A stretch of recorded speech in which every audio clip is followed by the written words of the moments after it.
కశ్మీర్ వరకు మండు టెండల్లో మంచు కొండల్లో 150 రోజులు 4000 కిలోమీటర్లు పాదయాత్ర చేసిన రాహుల్ గాంధీ గారు ఈ జాతికి ఒక మాట ఇచ్చాడు.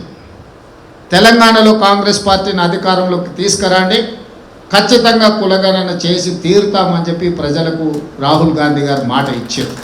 ఈ దేశం కోసం ప్రాణాలు ఇచ్చిన మహాత్మా గాంధీ, ఈ దేశం కోసం ప్రాణాలు ఇచ్చిన శ్రీమతి ఇందిరాగాంధీ, రాజీవ్ గాంధీ గారి వారసుడైన రాహుల్ గాంధీ గారి మాట శిలా శాసనం సువర్ణాక్షరాలతో లిఖించదగింది. మా నాయకుడు ఒక మాట ఇస్తే ఆ మాటను తూచా తప్పకుండా అమలు చేయడమే నా బాధ్యత, నా మిత్రుడు మహేష్ గౌడ్ గారి బాధ్యత.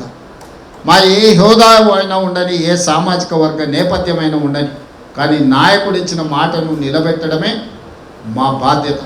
అందులో భాగంగానే ఈరోజు ఎన్నో రకాల అవాంతరాలు, ఒడిదుడుకులు, అభ్యంతరాలు వచ్చినా ఒకటొకటిగా అధిగమించుకుంటూ ఈ దేశంలో ఎన్నో రాష్ట్రాలు, ఎంతోమంది ముఖ్యమంత్రులు ఉండి 76-77 సంవత్సరాల స్వతంత్ర భారతదేశంలో 1931 బ్రిటిషర్స్ నిర్వహించిన కులగణన తప్ప మళ్ళీ దాదాపుగా 95-96 సంవత్సరాలలో మళ్ళీ ఎప్పుడు కూడా ఇది జరగలేదు.